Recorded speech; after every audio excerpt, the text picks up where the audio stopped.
If I uttered the words purple deceiver to you, you would perhaps envisage me in a rather different situation. Probably one that had the number 18 in a circle. But that's not what it is. It's a mushroom, and there's lots of them here. It's not what I'm taking a photo of right now. This is definitely one of those places that you've got to get your eye in. I'm literally 20 yards from the road. I know this is a place for mushrooms. This particular spot here, I've been here many times in autumn, and I've got lots of different images before. I don't recall seeing all of these purple deceivers in this particular place before, but memory ain't what it used to be. I just got this lovely little collection of mushrooms here. I don't know what these are. They're quite common. The kit that I've got with me today is the Freewell carbon fibre travel tripod. Thank you very much to Freewell for sending this out. This thing is lighter than a cat's meow. It is the absolute perfect thing to put on your backpack as a travel tripod in terms of its weight. We'll get on to some of the other things about it a little later. For the minute, I'm just interested in shooting this little grouping of mushrooms here. I can get a little closer. There we go.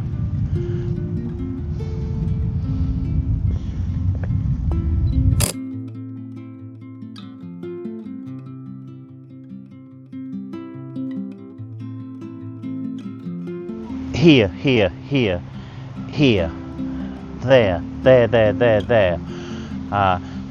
Three of them here, there.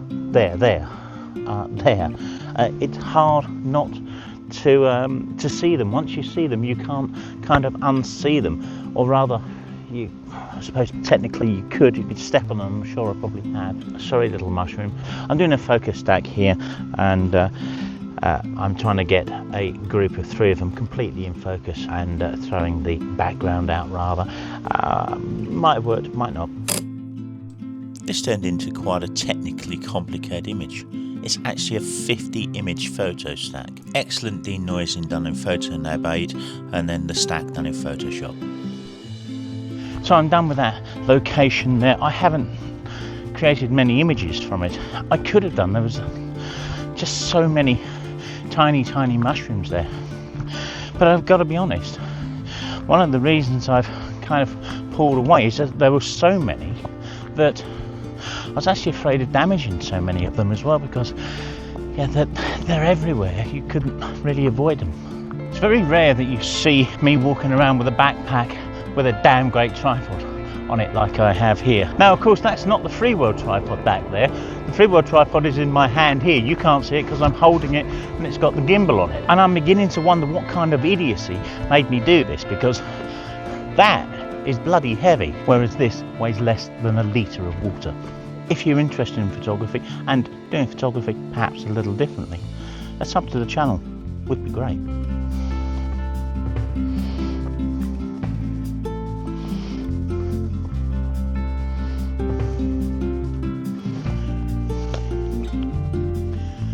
So the key components of a travel tripod have got to be a compact size and an absolutely lightweight.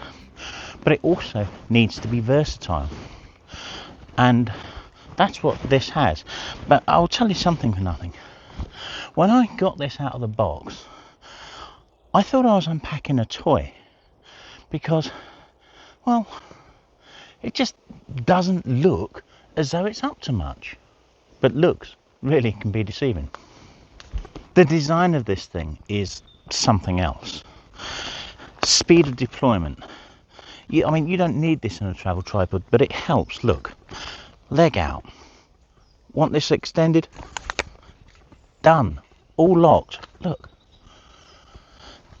Literally, you could extend this to full size in seconds. Okay, that's full size, but you've still got the center column to bring it up to here, which is chin height on me. You've got this wonderful articulating head, and there's so much to this as well. Of course, you've already seen that I can invert the the centre column as well. There's so much to it. You've got this hanging bag hook on the bottom, which prevents the centre column coming out. Obviously that goes back in here. Look at me make a real meal of that. There we go, that's in. So you've got it inverted as well. You've got the normal stuff. You've got the fact that you've got the 3 position of the legs there. 1, 2, 3. And it will invert as well, so you can do all kinds of things with it. But these wonderful little design details on the back end of this hook that goes onto the bottom of the centre column. You've got an Allen key, and that undoes 1 screw there. You can't go too far with these, they stop. And 1 screw there. And now you've just got a stubby centre column, which means you can get this really low to the ground. But the design is so much nicer as well, because these grippy screws in here are into effectively blind holes, so you can't over undo them, so to speak. As I said, they stop. So that's me doing it up, and you can see it's coming out there and then would lock on. Such a clever thing. And when it comes to putting this back together again, this will only fit into here one way round, so you can't put it in and find that you haven't located the screws properly, because it won't go together. But there's so much more to this head. You've got the normal kind of movement. You've got a rotate there. You've got a ball head in here, so you can undo that one, and you've got full ball access to it as well. But there's even more. You've got a tilt access on here, so you can tilt there. And there's even more. It would help to put the camera on this to see it. So let me just clamp this on. I feel a little bit like Freddie Mercury with the stumpy microphone stand. Can't sing like him. Here we go, look. So now we can rotate the top as well. Now, why is that important? What's really important about that is for panoramas. Well, you might say, hey, well, you've got that one down there. No, that's no good. Let's get this back into shot. Let's put that back in here, and we'll just pretend for a moment. So I've got some uneven ground here. We'll get that down there. And I want to get my tripod level. Now, there's a little tiny bubble level here. So if I loosen that off, I can get that completely centered there like that. Now, what we know at this point is that this part is level. It doesn't mean to say that this down here is. So let's put this back on. And now we can still index around and know that that is totally level, regardless of whether this is or not, which it almost certainly isn't. So normally when you miniaturize things, you have to make some kind of sacrifice, and yeah, that's happened here. It got to have. But they've got ways around so many of the kind of sacrifices, such as these knobs. Because they're in such close proximity to each other, they can rotate out of the way without actually loosening or tightening, and then you can re-undo or re-tighten them, for want of proper English. This is something that happens in a lot of engineering scenarios where you have the vices and such, where you can reposition a tightening knob to allow you to get a better grip. All of these kind of things are kind of standard in other worlds. You've got also 2 positions for a 1/4-20 screw thread in here. So if you wanted to screw, say, a magic arm or anything in there really, to hold a light, something like that. Now, I've seen people criticize the proximity of these to these edges here.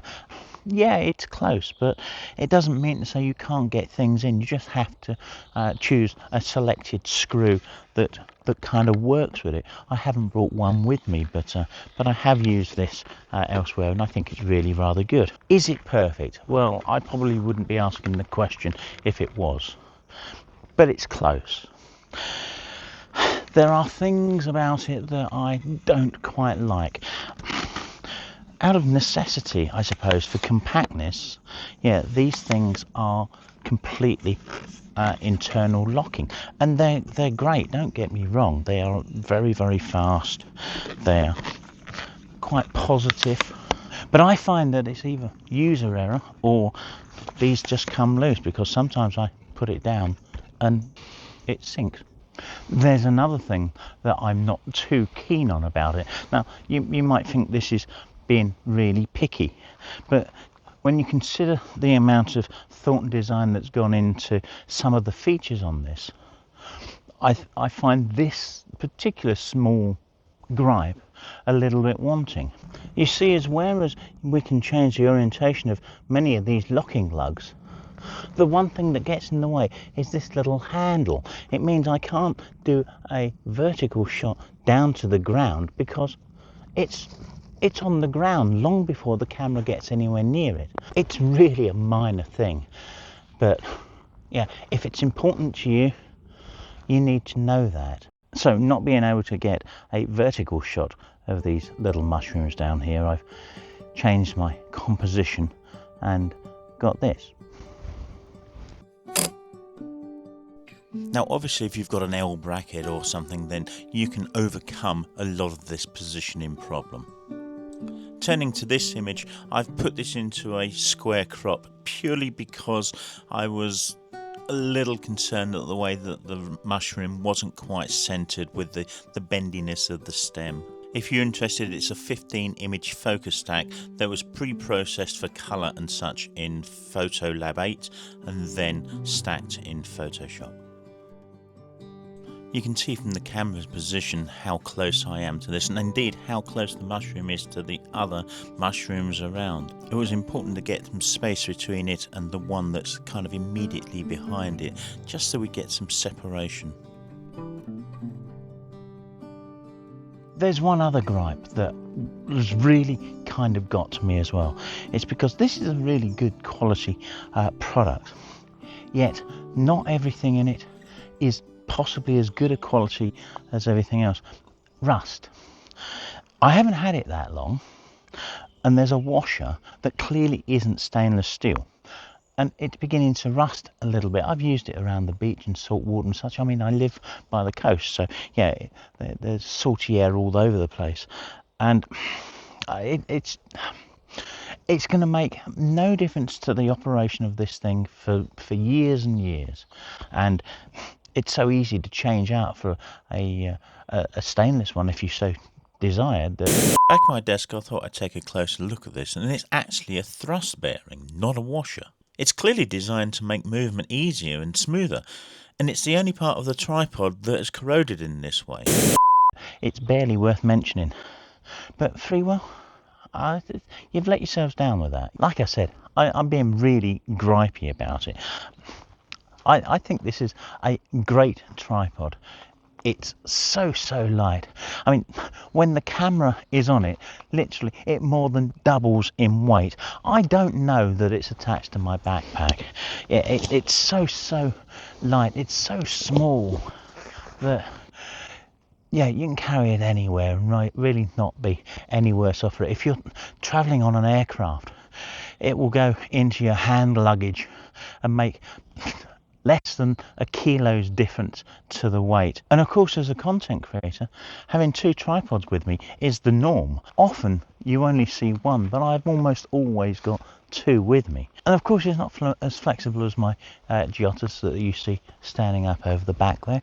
Yeah, it doesn't have the articulating center column and such on it, but in virtually every other respect, it's absolutely fits the bill. A couple of other things I haven't mentioned about this tripod. Obviously it comes with an Arca Swiss style plate on it, and it's got its own base.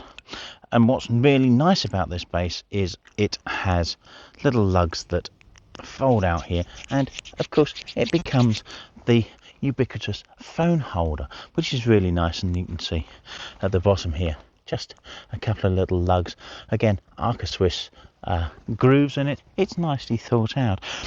Something else I don't have with me, I'll put a bit of B-roll up of it, is it comes with an Apple AirTag holder. Now, to me, I think this is a bit of a gimmick.